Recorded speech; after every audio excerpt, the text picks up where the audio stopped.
ಎಲ್ರಿಗೂ ನಮಸ್ಕಾರ. ಗೌರಿ ಗಣೇಶ ಹಬ್ಬದ ಶುಭಾಶಯಗಳು. ಗೌರಿ ಗಣೇಶ ವರ್ಷಕ್ಕೆ ಒಂದೇ ಸರಿ ಬರುತ್ತೆ. ಗೌರಿ ಹಬ್ಬ ಅಂದ್ರೆ ಹೆಣ್ಮಕ್ಳು ತಾಯಿ ಮನೆಗೆ ಹೋಗಿ ಅರ್ಶನ ಕುಂಕುಮ ಇಟ್ಕೊಂಡು ಬಾಗಿನನ್ನ ತಗೊಂಡು ಬರ್ತಾಳೆ.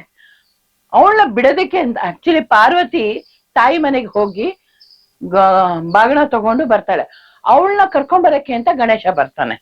ಆ ಗಣೇಶ ಬಂದು ಅವಳನ್ನ ಕರ್ಕೊಂಡು ಅಪ್ಪನ ಹತ್ರ ಕರ್ಕೊಂಡು ಹೋಗ್ತಾನೆ.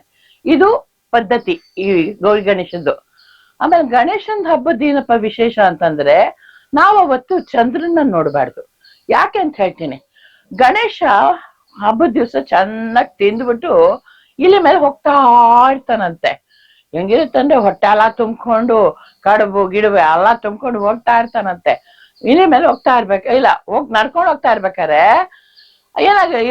ಏನಾಗುತ್ತಂತೆ ಇಲ್ಲ ಇಲ್ಲಿ ಮೇಲೆ ಹೋಗ್ತಾ ಇರ್ತಾನೆ.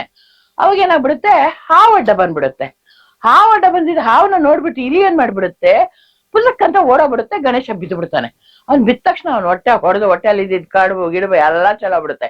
ಇದನ್ನ ಚಂದ್ರ ನೋಡಿ ನಕ್ಬಿಡ್ತಾನೆ. ಗಣೇಶನ್ ಕೋಪ ಬರುತ್ತೆ. ಏನ್ ಮಾಡ್ತಾನೆ, ಅಲ್ಲೇ ಒಂದು ಹಾವು ಹೋಗ್ತಾ ಇರುತ್ತಂತೆ.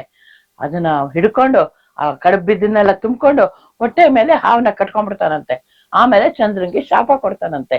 ಇವತ್ತಿನ ದಿವ್ಸ ನನ್ನ ಗಣೇಶ ಚೌತಿ ದಿವ್ಸ ಯಾರು ನಿನ್ನನ್ನ ನೋಡ್ತಾರೋ ಅವ್ರಿಗೆ ಸುಳ್ಳು ಅಪವಾದ ಬರ್ಲಿ ಅಂತನ್ಬಿಟ್ಟು ಅದು ಅವನು ಇದಾಗ್ಬಿಡುತ್ತೆ. ಅವನಿಗೆ ಬೇಜಾರಾಗ್ಬಿಡುತ್ತೆ.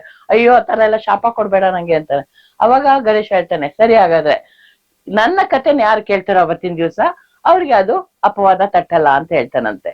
ಸೊ ಇದು ಗಣೇಶ ಹಬ್ಬದ ಪ್ರತೀತಿ. ಸೊ ಆದ್ರಿಂದ ಎಲ್ರು ತುಂಬಾ ಚೆನ್ನಾಗಿ ಇದ್ ಮಾಡಿ, ಯಾವ್ದೇ ಕಾರಣಕ್ಕೂ ಚಂದ್ರ ನೋಡಕ್ ಹೋಗ್ಬೇಡಿ. ಮತ್ತೊಮ್ಮೆ ನಿಮ್ಮೆಲ್ರಿಗೂ ಗಣೇಶ ಹಬ್ಬದ ಶುಭಾಶಯಗಳು.